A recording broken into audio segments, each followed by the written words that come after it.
Le soir de la fête des mères, ma belle-mère n'arrêtait pas de m'insulter. Quand j'ai répondu, mon mari m'a giflé devant 600 invités. Tout le monde était sous le choc. J'ai essuyé mes larmes et passé un seul appel. Maman. S'il te plaît, viens. 1 heure plus tard. La première fois que j'ai mis les pieds dans la maison familiale d'Adil, j'ai cru entrer dans un rêve. Les sols en marbre brillaient sous de douces lumières dorées. L'air sentait légèrement le lys frais, et tout, des meubles polis aux portraits de famille soigneusement encadrés, murmuraient un seul message, la perfection. Et je voulais y appartenir. À l'époque, Adil me tenait la main avec fierté, me présentant comme sa femme avec un sourire qui semblait chaleureux et rassurant. Je me souviens avoir pensé à la chance que j'avais. Il était charmant, prospère et dévoué. Du moins, c'est ce que tout le monde voyait et ce que je choisissais de voir. Mais la perfection, comme j'allais l'apprendre plus tard, a souvent un prix, et ce prix est le silence. « Tiens-toi droite » murmura Adil cette première soirée, ajustant ma posture avant que sa mère n'entre dans la pièce. Elle remarque tout. J'en ai ri sur le moment, pensant qu'il était juste nerveux. Rencontrer sa belle famille était toujours un peu intimidant, n'est-ce pas? Puis elle est entrée. Gracieuse, élégante, froide. La mère d'Adil n'avait pas besoin d'élever la voix pour imposer l'attention. La pièce semblait bouger autour d'elle comme si tout existait pour son approbation. « C'est donc elle, dit-elle, ses yeux me scrutant de la tête aux pieds. Pas avec chaleur, pas avec gentillesse, mais avec attention, comme si j'étais un objet en cours d'inspection. J'ai souri poliment. « C'est un grand plaisir de vous rencontrer. » Elle ne m'a pas rendu mon sourire. Au lieu de cela, elle a fait un léger signe de tête. « Tu apprendras. » Je ne comprenais pas ce qu'elle voulait dire à l'époque, mais j'allais vite le savoir. Dans les mois qui ont suivi, j'ai appris les règles tacites de leur maison. Parler doucement. Accepter rapidement. Ne jamais, au grand jamais, contester.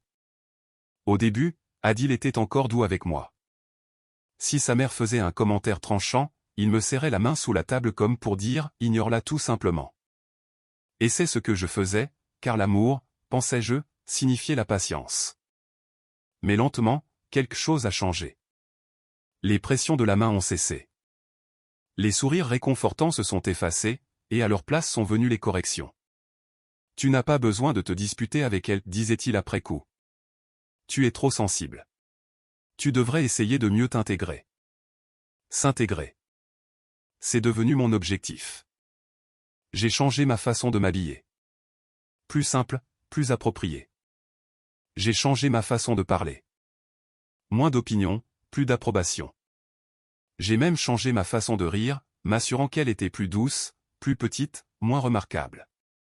Chaque ajustement semblait minuscule, mais ensemble, ils m'ont transformé en quelqu'un que je reconnaissais à peine. Pourtant, je me disais que cela en valait la peine parce que le mariage n'était pas facile, n'est-ce pas? Parce que les familles prenaient du temps. Parce que l'amour exigeait des compromis. Au moment où la fête des mères est arrivée, j'avais perfectionné le rôle. L'épouse obéissante, la belle-fille respectueuse, la femme qui ne faisait jamais de vagues. La maison semblait encore plus extravagante que d'habitude ce jour-là. Des lys blancs remplissaient chaque coin, leur parfum lourd dans l'air. Des assiettes à bordure dorée s'alignaient sur la longue table à manger. Les invités, les amis, les parents, les associés commerciaux se déplaçaient à travers les pièces dans des vêtements élégants. Les rires résonnaient comme une musique répétée. Tout était conçu pour impressionner. Tout était conçu pour paraître parfait. Assure-toi de saluer tout le monde correctement, a dit Adil, ajustant ses boutons de manchette alors que nous nous tenions près de l'entrée. Et essaie de ne rien dire d'inutile. J'ai hoché la tête, même si quelque chose dans ma poitrine s'est serré. Je le fais toujours, ai-je répondu doucement. Il n'a pas souri. Au lieu de cela, il s'est penché plus près, sa voix baissant juste assez pour que je sois la seule à entendre. Ne me fais pas honte aujourd'hui. Les mots ont pesé plus lourd qu'ils n'auraient dû. Pendant un instant, j'ai voulu lui demander ce qu'il voulait dire, lui dire que je n'étais pas un risque, pas un fardeau, pas quelque chose qui avait besoin d'être géré. Mais je ne l'ai pas fait, parce que c'est ce que j'avais appris à faire. Rester silencieuse, maintenir la paix. Les invités ont commencé à arriver par vagues. Chaque salutation ressemblait à une performance.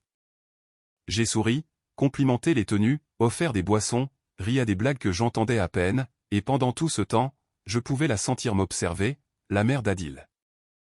Elle se tenait près du centre de la pièce, acceptant les éloges et l'attention comme si c'était son droit naturel. Mais de temps en temps, ses yeux se dirigeaient vers moi, perçants, évaluateurs, critiques, attendant je ne sais quoi.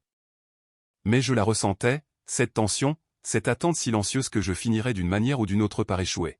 « Tu as l'air fatigué, dit-elle finalement lorsqu'elle s'approcha de moi, sa voix douce mais tranchante. « Es-tu souffrante, ou est-ce simplement ainsi que tu te présentes maintenant ?» J'ai forcé un petit rire. « Je vais bien, je m'assure juste que tout est parfait pour vous. » Ses lèvres se sont légèrement courbées, non pas en un sourire, mais en quelque chose de plus froid. « La perfection n'est pas quelque chose que l'on essaie d'atteindre, a-t-elle répondu. C'est quelque chose que l'on est, ou que l'on n'est pas. Les mots se sont installés dans ma poitrine comme des pierres. J'ai jeté un coup d'œil à Adil, espérant simplement qu'il interviendrait, adoucirait le moment, dirait quelque chose. Mais il ne l'a pas fait. Il a simplement détourné le regard. Et c'est à ce moment-là que j'ai réalisé quelque chose que j'évitais depuis longtemps. Ce n'était pas seulement elle. Ce n'était pas seulement une belle-mère difficile. C'était un système, un monde soigneusement construit où le respect circulait dans une seule direction, où le silence était attendu et où l'amour était assorti de conditions. Et je m'étais plié pour m'y intégrer. La musique est devenue plus forte. Les rires ont de nouveau rempli la pièce. Mais à l'intérieur de moi, quelque chose avait changé. Pas bruyamment, pas de manière spectaculaire, juste une fissure silencieuse. Le genre que l'on ne remarque pas au début, jusqu'à ce que tout commence à se briser. Et je ne le savais pas encore, mais avant la fin de la journée, cette fissure allait briser tout ce que je croyais maintenir ensemble. Au moment où le dîner a été servi, la maison semblait étouffante. Les rires étaient devenus plus forts, plus tranchants, comme des bords de verre cachés sous de la soie. Les conversations se chevauchaient, les compliments semblaient exagérés et chaque sourire semblait répété. Je me suis déplacé prudemment dans la pièce, portant un plateau de boissons, m'assurant de ne pas renverser, de ne pas trébucher, de ne pas attirer l'attention pour de mauvaises raisons. Mais l'attention, je commençais à le comprendre, n'avait pas besoin de raison dans cette maison. Elle n'avait besoin que d'une cible. Pose cela correctement, a dit la mère d'Adil alors que je m'approchais de la table. Son ton était calme, mais ses yeux étaient tout le contraire. Tu tiens le plateau comme une servante qui n'a jamais été formée. Quelques invités se sont tournés pour regarder. La chaleur m'est montée au visage, mais j'ai gardé mon sourire intact. Bien sûr, ai-je dit doucement, ajustant ma prise. À l'intérieur, quelque chose s'est tordu. Pas de la colère, mais juste un épuisement croissant. Le dîner a commencé avec élégance. Les verres en cristal ont teinté. Les assiettes ont été servies dans un ordre parfait. Les conversations ont dérivé vers les réalisations commerciales, les histoires de réussite. Adil s'épanouissait là-dedans. Je le regardais de l'autre côté de la table, confiant, posé, admiré. Il riait facilement, parlait avec vivacité et se comportait comme un homme qui possédait tout ce qui l'entourait. Et peut-être pensait-il que c'était le cas, y compris moi. Vous avez été très silencieuse, a dit l'un des invités en se tournant vers moi avec un sourire poli. Que faites-vous dans la vie? C'était une question simple, innocente. Mais avant que je ne puisse répondre, la mère d'Adil a pris la parole. Elle ne fait pas grand-chose, a-t-elle dit, soulevant son verre gracieusement. Elle apprend encore à faire partie de cette famille. Un léger rire a suivi. Mes doigts se sont resserrés autour de ma fourchette. En fait, ai-je commencé, essayant de parler, mais Adil m'a coupé. Elle y arrive, a-t-il dit rapidement, son ton léger mais dédaigneux. Cela prend juste du temps. La conversation est passée à autre chose, tout simplement. Comme si ma voix n'avait pas d'importance. Comme si je n'avais pas d'importance. Quelque chose en moi s'est à nouveau déplacé. La fissure s'est élargie. Et pour la première fois depuis des mois, je n'ai pas voulu rester silencieuse. J'avais une carrière avant le mariage, ai-je dit soudainement, ma voix stable mais plus forte qu'auparavant. La table est devenue silencieuse. Adil s'est figé. Sa mère a lentement posé son verre. Et je suis plus que capable de contribuer, ai-je continué, mon cœur battant la chamade maintenant. J'ai juste choisi de me concentrer sur cette famille. Les mots sont restés suspendus dans l'air. Lourd, inconfortable, indésirable. Adil s'est tourné vers moi, la mâchoire serrée. Ce n'est pas le moment. J'ai croisé son regard. Quand est-ce le moment, ai-je demandé doucement. C'était fait. C'était le moment où tout a franchi une ligne qui ne pourrait jamais être effacée. Sa mère a laissé échapper un souffle léger, presque amusé. Vous voyez, a-t-elle dit aux invités. C'est exactement ce que je voulais dire.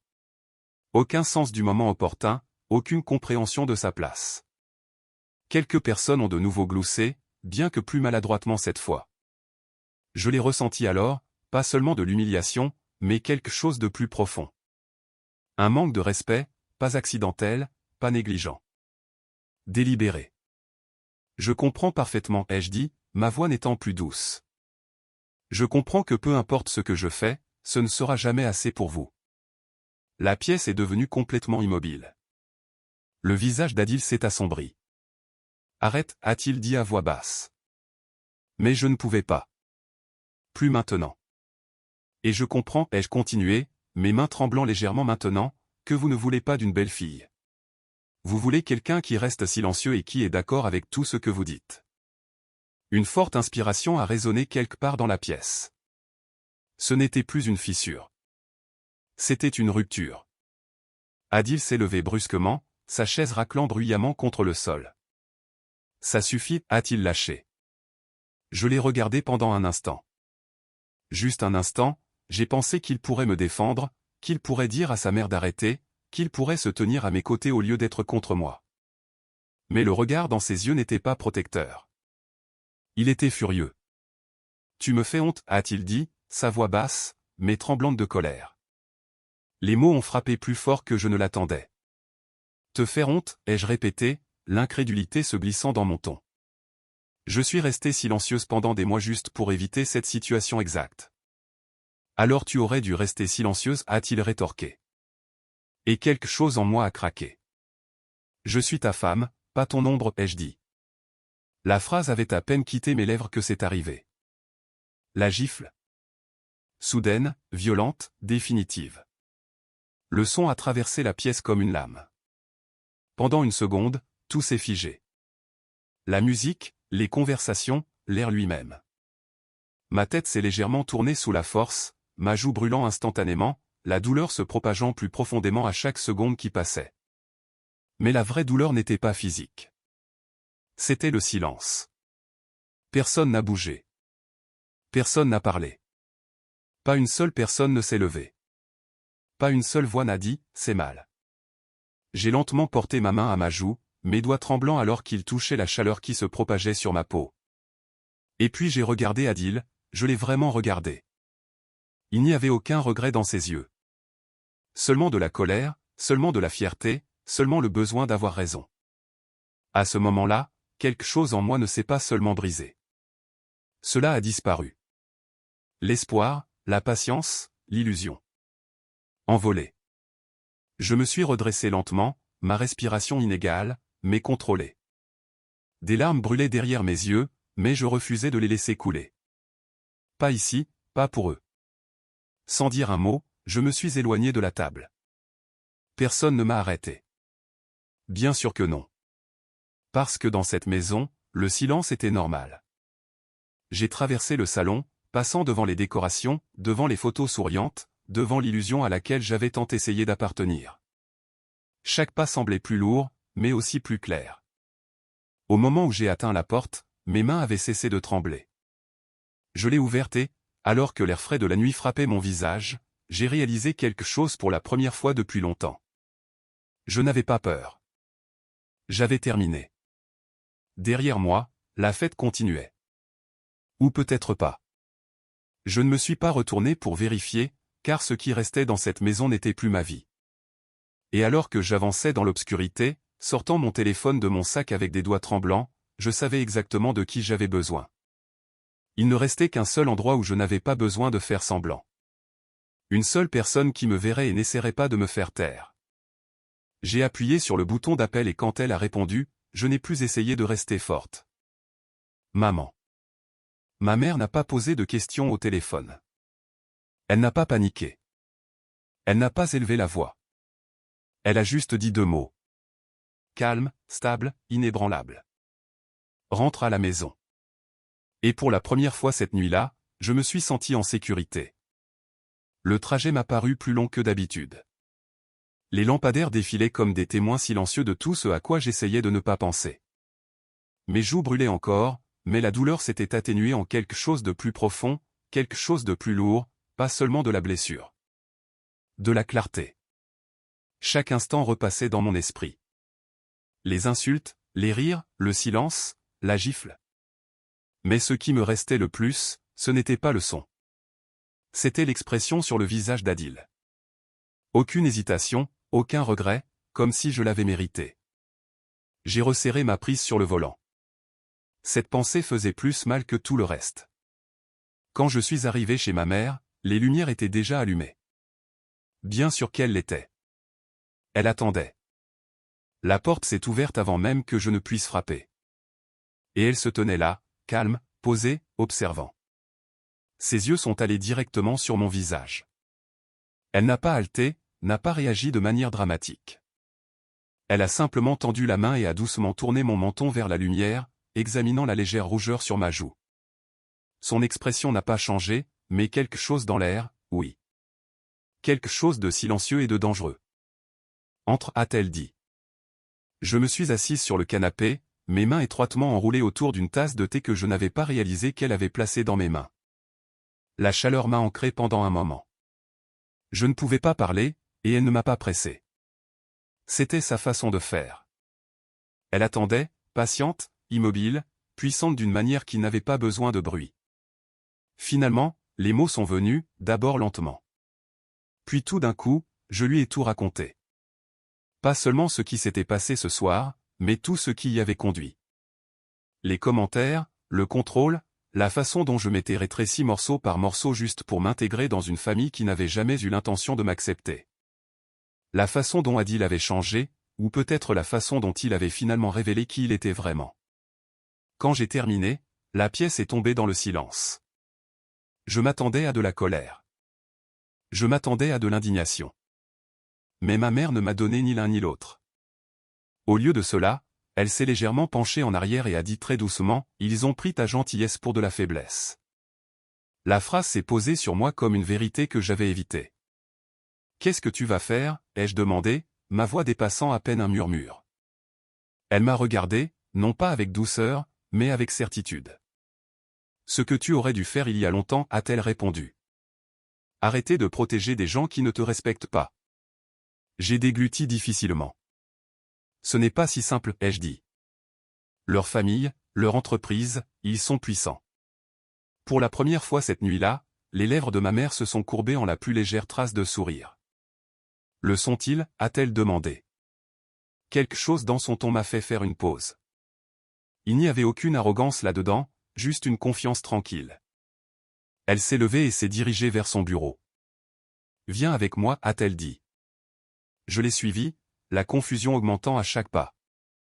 Son bureau était toujours interdit d'accès quand j'étais plus jeune. Un lieu de travail, de décision, de choses que je ne comprenais pas complètement. Ce soir, elle a ouvert la porte sans hésitation. À l'intérieur, tout était soigné, organisé, intentionnel. Des dossiers s'alignaient sur les étagères, des documents empilés avec précision. Elle s'est dirigée vers son bureau, a sorti un dossier et l'a placé devant moi. Jette un œil, a-t-elle dit. Mes mains ont hésité un instant avant de l'ouvrir. Ce que j'ai vu n'avait pas de sens au début. Des contrats, des accords, des registres financiers. Mais ensuite, les noms ont commencé à se connecter. L'entreprise familiale d'Adil. Leurs plus grands projets, leurs investissements majeurs, tous liés, tous connectés à une seule source. Ma mère. Je ne comprends pas, ai-je dit, en levant les yeux vers elle. Ils ont bâti leur réputation sur des partenariats, a-t-elle expliqué calmement. Des partenariats qu'ils croyaient contrôler. Elle a croisé les mains devant elle. Ils avaient tort. Mon cœur a commencé à s'emballer. Tu veux dire. Je veux dire. Elle m'a interrompu doucement. que leur succès dépend d'accords auxquels je peux mettre fin d'un seul coup de téléphone. La pièce a soudainement semblé plus petite, plus lourde. Pendant tout ce temps, j'avais cru que j'étais celle qui essayait de s'intégrer dans leur monde. Mais la vérité était tout autre. Ils se tenaient sur un terrain emprunté et ils ne le savaient même pas. « Pourquoi ne me l'as-tu pas dit ?» ai-je demandé, ma voix tremblant légèrement. « Parce que ce n'était pas pertinent » a-t-elle répondu. « Jusqu'à maintenant. » Elle s'est approchée, son regard fixé sur le mien. « Je voulais que tu construises ta vie sur la base de tes propres choix, pas de mon influence. » Une pause. « Mais maintenant » a-t-elle ajouté, il ne s'agit plus seulement de mariage. Il s'agit de respect. Le mot a résonné dans ma poitrine. Le respect. Quelque chose qui m'avait été refusé pendant beaucoup trop longtemps. Ma mère a attrapé son téléphone, ses mouvements calmes, presque routiniers. « Que fais-tu » ai-je demandé. « Ce qui aurait dû être fait au moment où quelqu'un a pensé pouvoir lever la main sur toi » a-t-elle dit. Elle a composé un numéro, a attendu, et lorsque l'appel a été connecté, sa voix était polie, professionnelle, définitive. « Je me retire de tous les accords actifs avec effet immédiat » a-t-elle dit. « Oui, tous. » Une pause. « Non, il n'y a rien à discuter. » Une autre pause. « Ce n'est pas une négociation. » Et puis elle a raccroché. Tout simplement. Pas de colère, pas de drame, juste une décision. Je l'ai fixée, mon cœur battant la chamade. « C'est tout » ai-je demandé. « C'est tout » a-t-elle confirmé. « Mais que va-t-il leur arriver ?» Elle a croisé mon regard, son expression illisible. Ils subiront les conséquences d'avoir oublié d'où venait leur pouvoir. Pour la première fois depuis le début de cette nuit, j'ai senti quelque chose changer en moi. Pas de la douleur, pas de la colère, quelque chose de plus fort, le contrôle. Parce que pour la première fois, j'ai compris la vérité. Je n'ai jamais été impuissante. On m'avait juste fait croire que je l'étais. Et maintenant, cette illusion avait disparu. Mon téléphone a soudainement vibré dans ma main. Adil appelait. Encore et encore et encore. J'ai regardé l'écran pendant un moment avant de l'éteindre complètement. Parce que quoi qu'il allait se passer ensuite, il devrait y faire face sans moi. Le premier signe que quelque chose n'allait pas est arrivé tôt le lendemain matin. Pas pour moi, mais pour eux.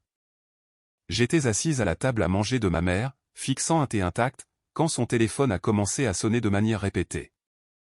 Elle l'a regardé une fois, puis l'a mis en sourdine sans dire un mot. Puis encore. Et encore. Chaque appel portait le même message invisible. La panique. Mais l'expression de ma mère est restée calme, contrôlée, définitive. Ils ont remarqué, ai-je dit doucement.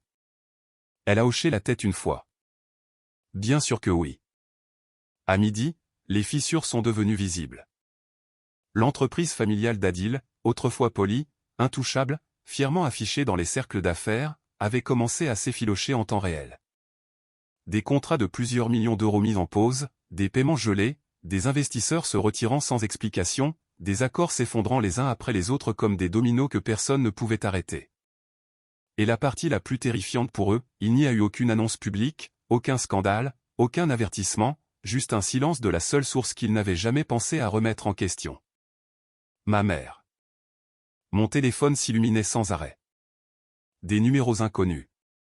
Puis Adil. Encore et encore et encore.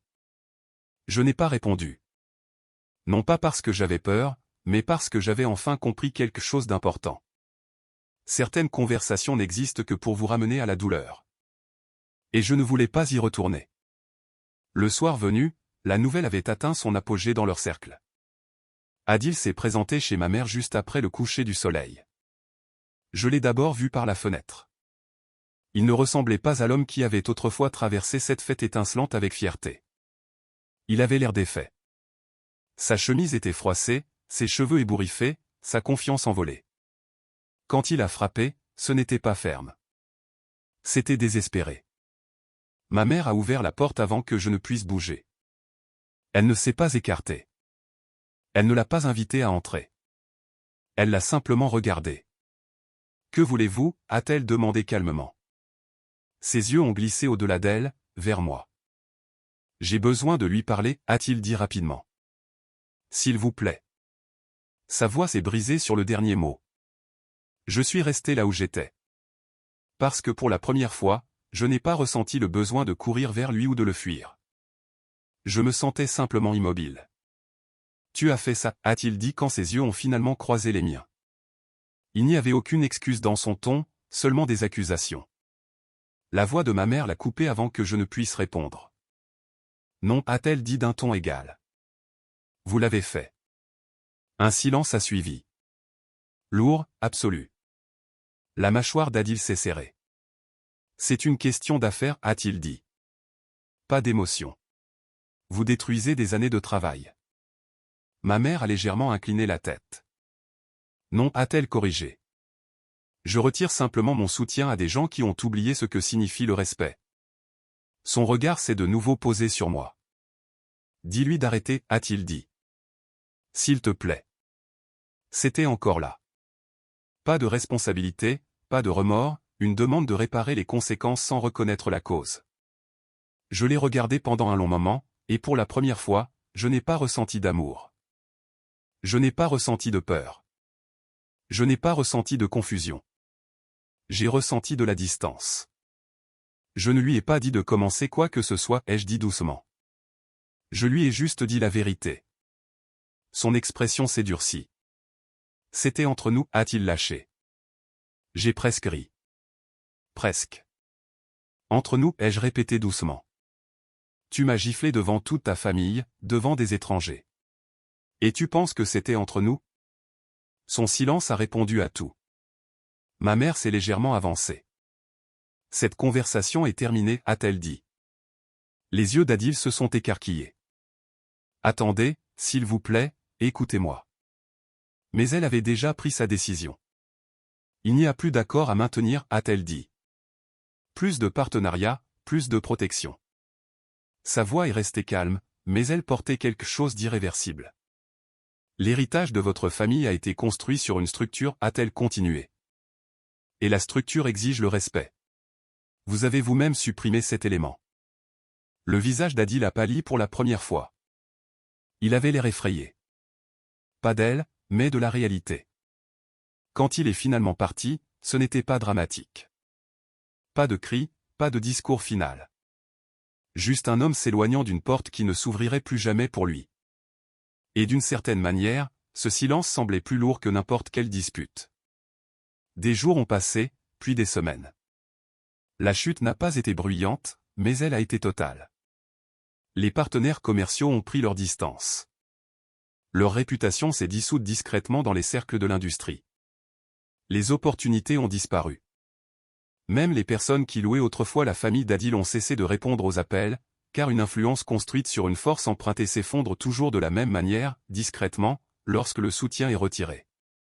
Un soir, je me tenais sur le balcon de la maison de ma mère, regardant les lumières de la ville scintiller au loin. Je ne me sentais pas victorieuse. Je ne me sentais pas cruelle. Je me sentais libre.